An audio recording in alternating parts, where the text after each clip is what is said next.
오늘 여러분과 함께 가장 고상한 지식이라는 제목으로 하나님 말씀 나누도록 하겠습니다.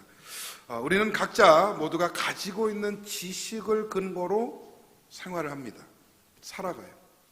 이 중에는 박사학위까지 따시고 많은 공부를 이루신 분도 있을 것이고, 또 이 중에는 나는 가방끈이 짧아서 아쉽다 생각하시는 분도 있을 것 같습니다.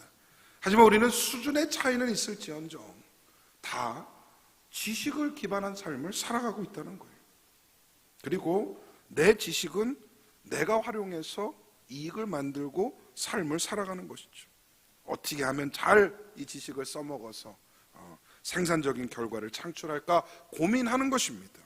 많은 지식, 또 고급 지식 있을수록 남들보다 더 앞서갈 수 있고 사회에서 성공할 수도 있는 것이죠. 그래서 그렇게 남들보다 더 많이 배우려고 노력하는 것이고, 또 자녀들을 가르치려고 노력하는 것 아니겠습니까? 우리 한국 부모님들의 교육열은 세계적인 수준이죠. 어디 소시적에 치맛바람 좀 일으켜 보셨어요? 한국 부모의 교육열 대단하다라고 얘기하잖아요. 그런데 미국 가서 보니까 더한 사람들이 있어요. 그죠? 한국 사람들은 엄마가 치맛바람을 일으키고, 중국 사람들은 엄마 아빠가 둘 다 치맛바람을 일으키고, 인도 사람들은 할아버지 할머니까지 동원해서 치맛바람을 일으킨다, 뭐 이런 얘기를 들은 적이 있어요.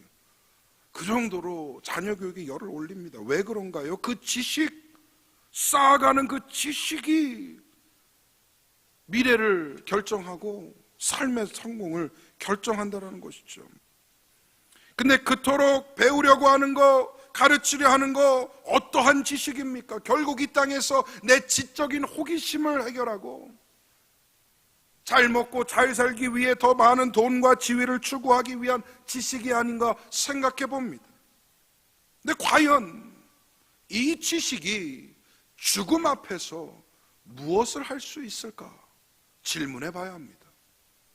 내가 끌어안고 있고 내가 채워가고 있는 이 지식이 과연 죽음 앞에서는 나를 위해 무엇을 해줄 수 있는지 생각해 봐야 된다는 것이죠. 결론부터 말씀드리자면 죽음 앞에 이 세상의 모든 지식은 무가치해지고 무의미해집니다. 뭐 그렇다고 공부하지 말자는 얘기인가요? 목사님이 다 무가치하고 무의미하다 그랬으니까 공부하지 말아야겠네. 어디 가서 그런 말씀하시면 큰일 나요? 그런 말이 아니에요. 공부 열심히 해야 됩니다. 우리 자녀들 잘 가르쳐야 됩니다. 왜요? 사회의 선한 영향력 가운데 기여할 수 있는 구성원을 만들어내야죠. 우리 역시도 맡겨주신 삶 가운데에 복음의 선한 능력을 나타낼 수 있는, 그리하여 능력 있는 사회 구성원이 다 돼야 됩니다. 하지만 영원하지도 못하고 극히 미시적인 그 지식, 그거 쌓는 데만 평생을 허비하고 투자한다면, 그러면서 그 와중에 정작 중요한 것, 정작 고귀한 것, 그것을 놓친다면 우리는 어리석은 사람이 될 것입니다. 죽음 앞에서 불에 타 흐트러지는 종이 마냥 사라져버릴 그 지식 붙들고 영원히 살 것처럼 살지 말고, 하나님 앞에 진정으로 무엇이 고상한 것이고 무엇이 중요한 것이고 가치 있는 것인지를 깨닫는 은혜가 있기를 소망합니다. 오늘 본문 말씀을 보면 사도 바울이 우리에게 어떠한 지식이 가장 중요한가를 오늘 제안을 하고 있어요. 그래서 오늘 제목도 가장 고상한 지식이라고 짓지 않았습니까? 본문을 살펴보기에 앞서서 이 본문을 쓴 저자에 대해서 좀 더 이해할 필요가 있겠습니다. 누가 썼어요? 사도 바울이 썼어요. 사도 바울은 어떠한 사람인가 한번 이해를 해보자는 거죠. 당대 최고의 엘리트입니다. 유대 사회 안에 받을 수 있는 교육의 끝을 찍은 사람이에요. 요즘 아이들 말로 끝판왕이래. 끝판왕. 엘리트예요. 신분도 탄탄합니다. 또 그는 그냥 공부만 한 사람이 아니에요. 신념이 강한 사람이었고요. 그 신념을 실제로 행동으로 옮기는 사람이었어요. 바리새인으로서 율법의 인생을 살았고요. 종교적인 열심이 얼마나 뛰어났는지 교회 다니는 사람, 예수 믿는 사람 잡아다 핍박하는 일까지 앞장섰던 것이죠. 빌립보서 3장 5절에서 6절을 보면 바울 스스로가 자신을 이렇게 소개하고 있습니다. 자기소개서예요. 한번 읽어보시죠. 시작. 나는 8일 만에 할례를 받고 이스라엘 족속이요 베냐민 지파요 히브리인 중에 히브리인이요 율법으로는 바리새인이요 열심으로는 교회를 박해하고 율법의 의로는 흠이 없는 자라. 완벽한 이력서입니다. 완벽한 이력서. 8일 만에 할례를 받았다는 건 뭐예요? 유대인의 전통을 따랐다는 겁니다. 이방인들과는 다르다는 거예요. 구별됐다는 것이죠. 이스라엘 족속 중에 베냐민 지파 소속이래요. 왜 이게 중요할까요? 베냐민 지파가 누구를 배출했죠? 이스라엘의 첫 번째 왕 누굽니까? 사울 왕을 배출한 족속이잖아요. 그래서 바울이 바울 되기 전에 이름이 뭐였어요? 또 사울이죠. 어쩌면 이 바울이라는 사람은 베냐민 지파 왕족 출신이라는 거에 큰 자부심을 느꼈는지 모르겠습니다. 히브리인 중에 히브리인이네요. 이방의 피가 한 방울도 섞이지 않는 순수 혈통이라는 것을 강조하고 있습니다. 율법을 연구하고 가르치는 바리새인이었고 그 열심이 특출나서 교회를 핍박할 정도로 행했다. 그러니까 한마디로 뭐냐, 행동파 지식인이라는 걸 강조하고 있는 것이죠. 그리고 한마디로 율법의 의로는 흠이 없는 자, 흠이 없는 자. 계명 잘 지켰고 율법대로 살아가는 그런 사람이었다는 것이죠. 이토록 완벽한 레주메, 이력서가 있겠냐는 거죠. 그런데요, 그랬던 그가 예수를 만난 이후에는 순식간에 바뀌어버리는 거예요. 예수를 만난 순간 그가 가지고 있던, 움켜쥐고 있던 그 모든 것들이 무가치한 것이 돼버린다는 것이죠. 삶의 기준이 바뀌었습니다. 지식의 기준도 바뀌었습니다. 앞으로 목적의 기준도 바뀌게 되는 것이죠. 그동안 열심히 공부하고 준행했던 율법이 더 이상은 나의 의가 되지 못하고 이제는 오직 예수 그리스도로만 살아가겠다라고 하는 결단으로 나아가게 된 것이에요. 회개하는 순간, 회심하는 순간 바울은 가장 위대한 지식에 눈을 뜨게 된 것입니다. 사도 바울은 그리스도를 아는 지식이 모든 것이다 라고 강조를 하고 있죠. 그리고 그 지식에 비하면 모든 것은 배설물로 여긴다. 한마디로 쓰레기라는 거예요. 다 갖다 버릴 거라는 것이죠. 그동안 쌓아왔던 이 모든 지식의 피라미드가 일순간에 무너지는 겁니다. 그러면서 그 안에 가장 소중하고 가장 위대한 지식으로 대체가 되는 것이죠. 여러분의 삶이 그런 역사가 일어나기를 소망합니다. 내 안에 아집과 자아와 세상을 향한 욕심과 내 기준이 완전히 무너지고 예수 그리스도를 아는 지식으로 완전히 대체되기를 소망합니다. 그랬을 때 바울처럼 삶이 바뀌는 거예요. 이토록 한 사람을, 한 인생을, 그것도 최고 엘리트였던 바울이라는 사람을 한순간에 바꾸는 것은 무엇이냐? 예수를 아는 지식이에요. 예수를 아는 지식. 그렇다면 예수를 아는 지식이 어떤 것인지 한번 몇 가지로 살펴보기를 원합니다. 첫 번째로 우리는 예수님의 본질을 알아야 됩니다.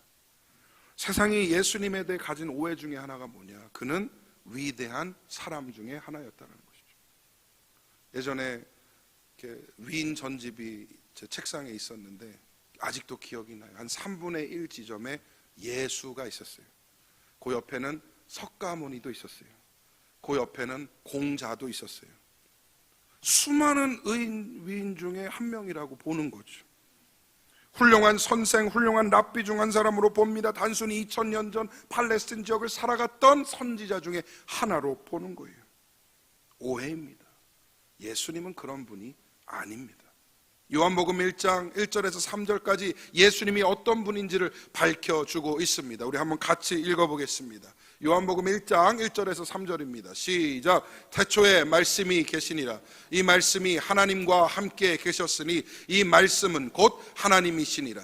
그가 태초에 하나님과 함께 계셨고 만물이 그로 말미암아 지은 바 되었으니 지은 것이 하나도 그가 없이는 된 것이 없느니라. 아멘. 말씀, 원어로 로고스. 로고스 하면 예수님의 또 다른 이름이잖아요. 또 다른 이름이죠. 그럼 요한이 여기서 말하는 그 말씀이라는 그 본체는 누구일까? 누구일까? 말씀 대신 예수 그리스도라는 겁니다. 그래서 요한복음 1장 1절에서 3절을 가장 쉽게 이해할 수 있는 방법은요, 말씀이란 단어를 예수라고 바꿔서 읽으면 간단해집니다. 제가 한번 읽어드릴게요. 태초에 예수가 계시니라. 이 예수가 하나님과 함께 계셨으니 이 예수는 곧 하나님이시니라. 그가 태초에 하나님과 함께 계셨고 만물이 그로 말미암아 지은 바 되었으니 지은 것이 하나도 그가 없이 있는 것이 없느니라. 할렐루야. 예수님은 수많은 위인 중에 한 명이 아니에요. 예수님은 창조주 하나님 되시는 줄 믿습니다. 아니 목사님, 말씀이 예수님이라는 증거가 있나요? 왜 목사님 말씀이라고 그러는데 예수라고 그래요? 그럴까봐 요한이 14절을 추가를 해줘요. 놀랍지 않습니까? 한번 같이 읽어볼까요? 있나요? 말씀이 육신이 되어 우리 가운데 거하심에 우리가 그의 영광을 보니 아버지의 독생자의 영광이요 무엇과 무엇이 충만하더라? 은혜와 진리가 충만하더라. 할렐루야. 아멘. 말씀이 육신이 되어 The Word became flesh. 누구예요? 이거 예수라고 예수 아니라고 부정할 수 있어요? 무슨 근거로, 무슨 증거로 이게 예수가 아니라고 할 수 있습니까? 이건 딱 예수님 얘기하는 거잖아요. 말씀이 육신이 되어 우리 가운데 거하셨대요. 영광을 보니까 아버지의 독생자의 영광, 은혜와 진리가 충만한 그 영광, 그 예수 그리스도께서 인간의 옷을 입으시고 이 땅 가운데 오셨다는 겁니다. 왜? 나 때문에, 내 죄 때문에, 내가 처한 영적인 형벌 때문에, 영원한 죽음 때문에 창조주 되신 하나님이 인간이 되셔서 이 땅 가운데 내려오시고 죄인의 세상에 오신 것도 모자라 죄인의 죽음을 지시고 십자가에 달리셨다라는 것이죠. 우리가 예수님을 아는 것은 단순히 예수님의 가르침이나 생애를 아는 것이 전부가 아니에요. 뭘 알아야 되느냐? 예수의 본 모습을 알아야 된다는 거예요. 본질을 알아야 된다는 것입니다. 거룩한 하나님의 본체 되시는 그 예수 그리스도를 인식할 때에 우리는 진정으로 찬양과 경배를 할 수 있게 되는 것이죠. 예수를 모르는데 어떻게 영과 진리로 예배할 수 있겠습니까? 우리 예수님 참 하나님 되신 줄 믿습니다. 창조주 되시는 줄 믿습니다. 더 이상 헷갈리지 않기를 바랍니다. 바울은 다메섹 도상에서 순식간에 이 지식을 알게 됐어요. 깨달았어요. 그리고 그의 인생이 180도 달라지는 거죠. 아니, 창조주를 아는 지식에 이르렀는데 그 외 모든 것이 뭐가 의미가 있겠냐라는 생각을 했던 것입니다. 헛된 것이 돼버렸습니다. 배설물처럼 여기게 됐습니다. 왜? 예수를 얻기 위하여, 예수를 알기 위하여 살아가는 삶으로 바뀌게 된 것이죠. 저와 여러분이 이 예수 그리스도를 아는 지식에 충만함에 이르기를 간절히 소망합니다. 두 번째로 예수님의 사역을 알아야 합니다. 이 땅에서 예수님이 무엇을 남기셨고 무엇을 이루셨는가, 우리는 이 부분에 대해서도 명확히 알아야 한다는 것이죠. 외국의 지도자가 한 나라를 방문하면 가장 먼저 하는 것 중에 하나가 뭐예요? 기자회견을 열어요. 왜 왔고 뭘 이루고 어떤 걸 기대하는지 설명을 합니다. 스테이트먼트를 발표를 하는 것이죠. 예수님도 마치 기자회견 여는 것 같은 장면이 한 번 있었어요. 40일 동안 광야에서 시험 받으시고 돌아오시자마자 공생애를 시작하시는데 그 중에 먼저 하신 일이 뭐냐? 회당에 들어가셨어요.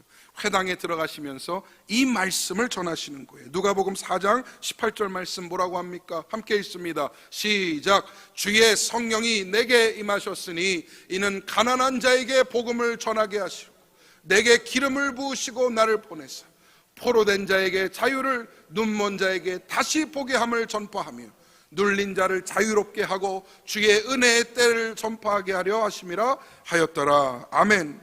주의 은혜의 해를 전파하려. 이러이러한 사역을 이루시기 위해 이 땅 가운데 오셨다라고 밝히셨어요. 그리고 3년이라는 짧은 공생애 동안 이 모든 것을 이루신 줄 믿습니다. 여러분 불과 생각해봐요. 3년이에요. 3년. 딱 3년 사셨는데, 공생애를 3년 동안 우리가 알고 있는 예수님에 대한 모든 일들이 다 일어난 거예요. 그리고 그 3년이란 짧은 시간이 역사의 흐름을 완전히 바꿔놨습니다. 여러분 그 삶은 3년이 없었다면 우리는 이 자리에 없었을 것이고, 우리는 예수 믿는 삶으로 나아가지 못했을 것이고, 어쩌면 여러분과 저는 아무런 관계가 없는 남남이었을 것입니다. 근데 그 3년이라는 예수님의 사역을 통하여서 우리는 한 교회로 묶어지게 되었고, 한 공동체로 세워지게 되었으며, 이제는 서로를 위해 기도하고 축복하는 성도의 삶을 살게 된 줄 믿습니다. 고작 3년이에요. 근데 그 3년 동안 치료하시고 회복하시고 병들어 썩어진 이 세상 가운데 빛으로 오시사 치유와 회복을 보여주셨어요. 희망이 없는 자에게는 희망을 주셨고요, 지쳐 쓰러진 자들에게는 쉼을 주셨습니다. 억눌린 자들에게는 자유함을 주셨고, 묶인 자에게는 매임의 노임을 허락해 주셨습니다. 안 들리는 자에게는 청각을 회복시켜 주시고, 보이지 않는 자에게는 시각을 회복시켜 주시고, 예수님의 그 사역을 생각해 보면 벅차오르는 거죠. 벅차오르는 거예요. 또한 예수님께서는 가르침과 설교를 통하여서 바른 삶으로 사는 것이 무엇인가를 가르치셨어요. 하나님의 자녀가 된다면, 믿는 자가 된다면 어떻게 살아야 되는가, 그 삶의 가장 중요한 가치는 무엇인가, 어떠한 목적을 가지고 살아가야 되는가, 남들은 어떻게 대해야 되는가, 구원은 어떻게 받는 것이고, 하나님의 자녀로서는 어떻게 사는 것인지, 그 모든 것들을 예수님께서 가르쳐 주셨다는 겁니다. 가르쳐 줬으니 배운 대로 살아야죠. 한번 따라서 합시다. 생긴 대로 살지 말고 배운 대로 살자. 이게 성도예요. 그게 성도예요. 진짜예요. 마지막으로 예수님 사역의 하이라이트죠. 십자가의 죽으심과 그 부활하심 보여주셨어요. 자신을 제물로 드려서 이 패역한 인간의 죄를 사하여 주시고 구원의 근간을 만들어 주셨다는 겁니다. 믿기만 하면 우리를 살리시고 영원한 생명으로 불러주십니다. 그리고 3일 만에 부활하심으로 다시 천국으로 올라가시사 지금도 우리들 가운데 역사하시고 우리 옆에 동행하시는 줄 믿습니다. 이게 예수 그리스도예요. 2000년 전에 살다간 한 위인 중에 한 명이 아니라니까요. 지금도 살아 역사하셔서 내 옆에서 동행하시는 그분 예수 그리스도입니다. 예수님의 사역을 아는 것은 남들이 다 아는 표면적인 스토리나 에피소드 아는 것이 아니에요. 여러분 세상 사람도 안 믿는 사람도요, 예수에 대해서 잘 압니다. 물이 변하여 포도주가 됐고, 바다 위를 걸었고, 죽은 자를 살렸고, 십자가에 죽었고, 부활했고, 인포메이션으로 다 알아요. 그러나 우리는 달라야 되지 않겠습니까? 예수님의 생애에 대해서 아는 것으로 멈추는 것이 아니라 창조주가 이 땅 가운데 인간으로 오셨다는 이 생소한, 이 듣도 보도 못한 전무후무한 구원의 역사를 내 역사로 받아들여야 된다는 것이죠. 나를 향한 하나님의 사랑, 예수님의 이야기는 남의 이야기가 아니라 내 이야기라는 것, 나를 위해 죽으셨고 내 죄를 사하셨고 나를 구원하셨다라는 얘기로 퍼스널하게 다가오기를 소망합니다. 여러분 예수를 아는 지식은 퍼스널한 지식이에요. 퍼스널한 지식이에요. 나에게 적용되는 말씀이고 나에게 적용되는 이야기예요. 남에게는 의미가 없어요. 나에게여야 돼요. 구원에 합당한 일을 단 한 번도 한 적이 없는 인간을 구원하시기 위해 전혀 어울리지 않는 죄인의 모습으로 오셨어요. 사도 바울은 이 사실을 깨닫고 예수를 박해했던 지난 날들을 깊이 후회하며 회개했던 것입니다. 그러면서 다시는 옛길로 돌아가지 않을 결단을 해요. 그리고 그 순간부터 그는 죽을 때까지 평생을 예수로 살고 예수로 죽는 사도의 삶을 살게 된 것입니다. 이게 예수를 아는 지식의 힘이에요. 삶이 바뀌어요. 삶이 바뀌어요. 다시는 옛길로 돌아가지 않을 수 있어요. 예수 그리스도를 깊이 아는 지식으로 나아가시기를 소망합니다. 마지막 세 번째로 예수님의 의를 알아야 합니다. 사람이 선을 행함으로 의에 이를 수 있을까요? 헷갈리죠? 이렇게 물어보니까. 사람이 선을 행함으로 의에 이를 수 있을까요? 그럴 수도 있는 것 같기도 하고 아닌 것 같기도 하고, 목사가 괜히 물어보는 분위기가 아닌 것 같은데 나는 선을 많이 행하면 의로울 것 같은데, 이렇게 생각이 들 수 있죠. 자, 그러면 얼마만큼의 선행을 해야 비로소 의인이 되는 걸까요? 그 기준은 누가 정하는 걸까요? 되게 애매한 질문입니다, 여러분. 그리고 굉장히 어려운 질문을 생각해 보면, 아니 우리 근간에는, 인간의 근간에는 그런 뿌리가 있잖아요. 선을 많이 행하면 의로운 사람이다라는 뭐랄까요, 이 뿌리 깊은 관념이 있어요. 어린아이들 붙잡고 물어보세요. 천국 가고 싶니? 네. 천국 어떻게 가니? 착한 일 많이 해야지 가요. 그럼 얼마만큼 많이 해야지 갈 수 있어?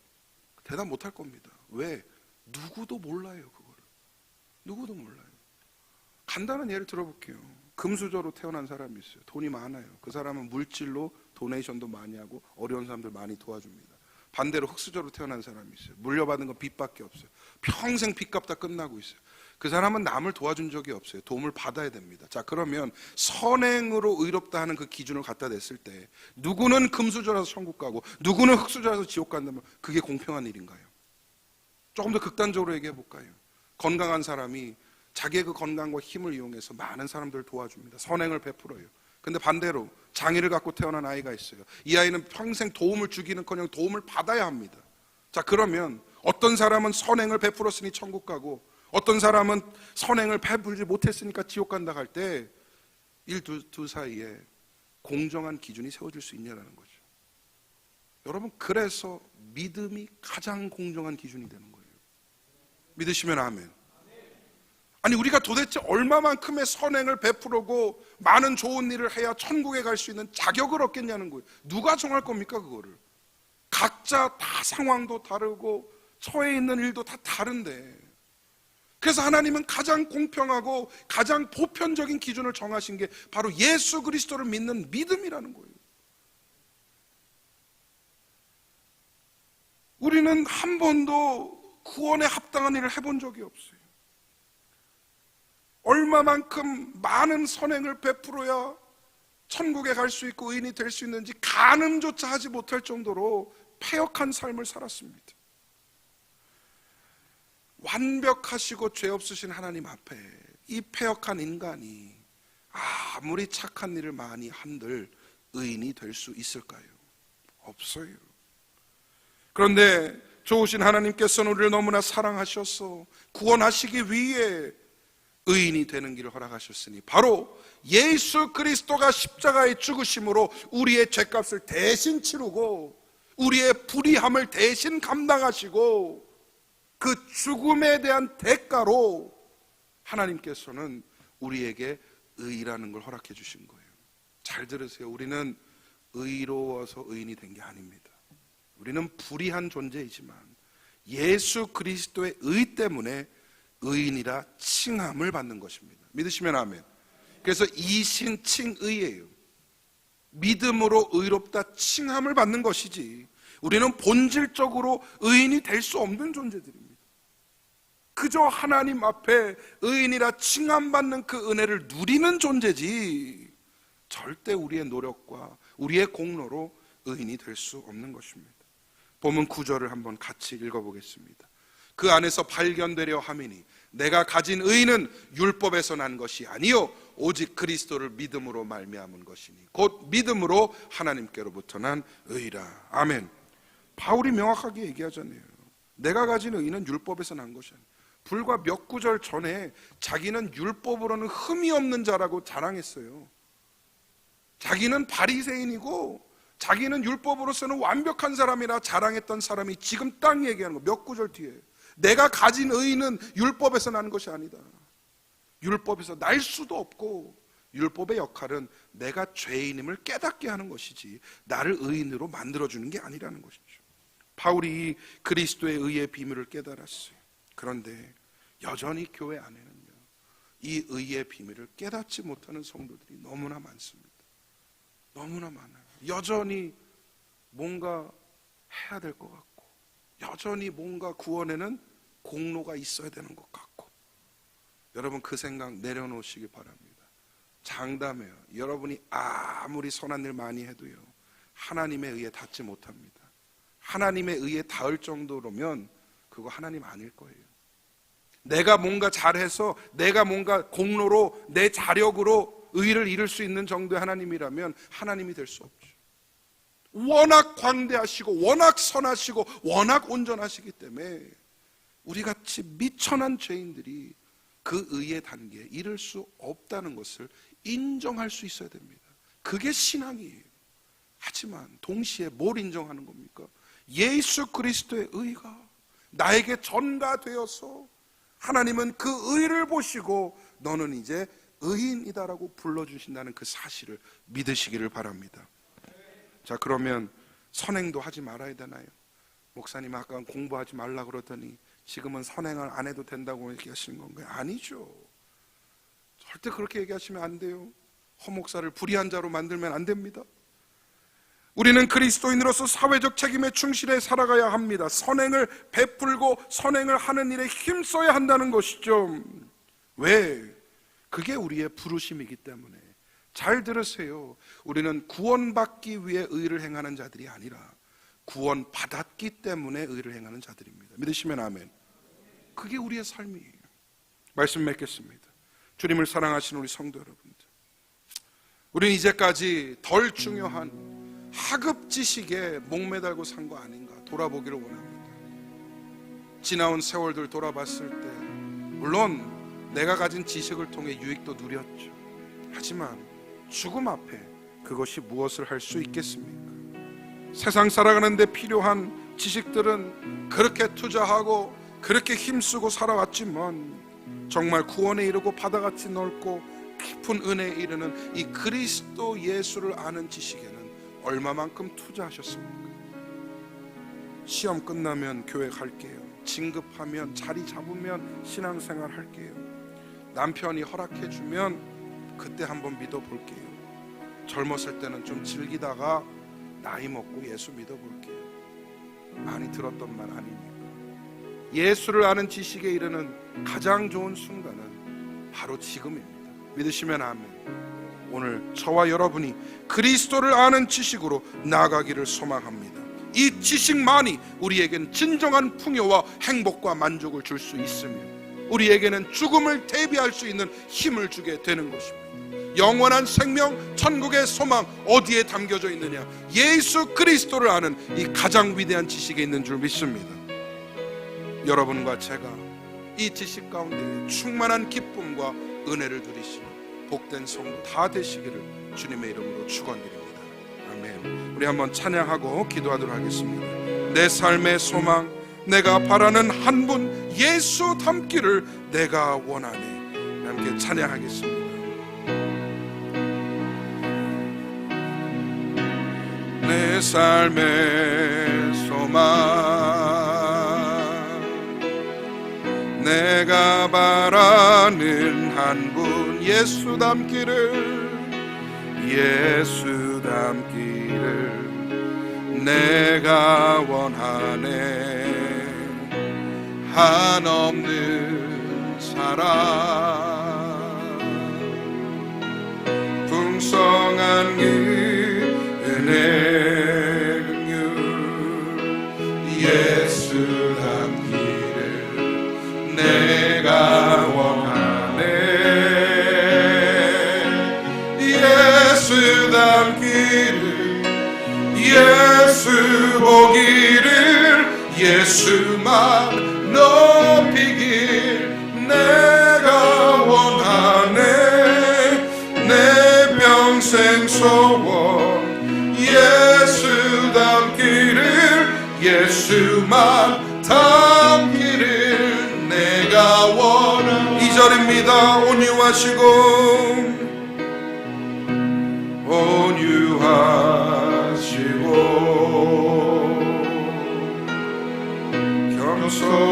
하신 성품 예수 닮기를 내가 원하네. 자비하시고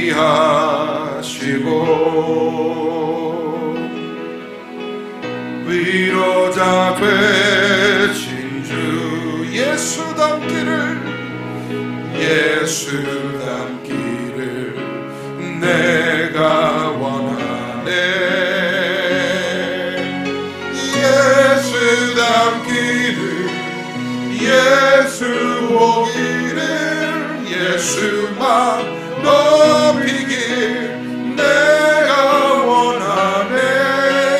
내 평생 소원 예수 닮기를 예수만 닮기를 내가 완전하신 예수 완전하신 예수 아멘. 새롭게 하시네. 연약한 내 영혼 온전하게 예수 닮기를 예수 보기를 예수만 높이길 내가 원하네. 내 평생 소원 예수 닮기를 예수만 닮기를 내가 원하네. 우리 시간 말씀 생각하며 합심하여 그러면 기도하겠습니다. 하나님, 예수 그리스도를 아는 지식으로 나가게 하여 주시옵소서. 매일매일 깊어지게 하여 주옵소서. 매일매일 넓어지게 하여 주시옵소서. 매일 주님과 동행하며 주님 닮아가는 삶을 살게 하여 주시옵소서. 우리 합심하여 기도하겠습니다. 하나님, 말씀을 통하여 하나님 예수의 하나님 되심을 바라봅니다. 하나님, 예수님의 본질을 알게 하여 주시옵소서. 예수님의 사역을 알게 하여 주시옵소서. 예수님의 의를 바로 깨닫게 하여 주시옵소서. 우리는 주님 없이는 아무것도 아닌 존재임을 고백하오니 하나님 그 은혜의 손에 붙들리게 하여 주시옵소서. 예수 그리스도를 믿음 가운데 이르는 그 구원의 역사를 경험하는 우리 모두 되게 하여 주시옵소서. 충만한 기쁨으로 나가게 하여 주시옵소서. 하늘의 역사를 바라보게 하여 주시옵소서. 하나님, 우리에게 주시는 은혜가 하나님 얼마나 소중한 것이고 하나님 값없이 주시지만 값없이 이루신 은혜는 아님을 압니다. 너무나 고귀하고 너무나 위대한 하나님 예수 그리스도의 희생 가운데에 얻어진 은혜인 줄 믿사오니 주여, 우리 마음 가운데에 그 은혜에 대한 감사와 겸손이 넘치게 하여 주시옵소서. 예수를 알기 원합니다. 아버지의 의상으로 예수를 알리기를 원합니다. 하나님, 역사하여 주시옵소서. 은혜를 더하여 주시옵소서. 우리 심령들 가운데 모든 영혼들 가운데에 예수를 붙잡고 예수 그리스도를 사랑하는 그 마음이 충만하게 넘치게 하여 주시옵소서. 하늘의 역사를 허락하여 주시옵소서. 주님 붙잡아 주시옵소서. 하나님, 감사합니다. 독생자 예수를 보내시고 하나님 예수를 믿는 믿음 가운데 우리를 자녀 삼아 주심에 감사합니다. 예수 알기 원합니다. 매일매일 주님을 더 알기 원합니다. 주님을 더욱 사랑하기 원합니다. 주님을 향한 그 마음이 더욱더 깊어지기를 원합니다. 하지만 우리는 여전히 세상에 눈이 가있고 정작 중요하지 않은 것들에 매여 사는 삶을 살고 하나님, 그 와중에 주님과는 멀어지면서 여전히 주님 탓하고 나는 아무 잘못 없는 것처럼 살아가는 죄인의 모습을 회개하오니 용서하여 주시옵소서. 주님을 아는 지식에 다다르게 하시고 그 지식이 가운데 더욱더 풍성한 구원의 기쁨을 누리게 하여 주시옵소서. 주님을 찬양하오며 한 주간 이끌어 주실 주님의 역사와 힘 주실 주님의 능력의 손을 기대하오며 아버지와 남대히 나아갈 때에 내 모든 심령들 가운데 하늘의 은혜를 더하여 주시옵소서. 지금은 우리를 죄에서 구속하신 예수 그리스도의 은혜와 하나님 아버지의 극진하신 사랑하심과 성령님의 감화 감동 교통하심이 예수를 알고 예수를 알리는 삶까지 나아가기로 결단하는, 그러며 하나님의 도우심을 간구하는 모든 심령들과 허락하신 가정과 생업, 사랑하는 자녀들 위해 지금으로부터 영원토록 함께 있을지어다. 아멘.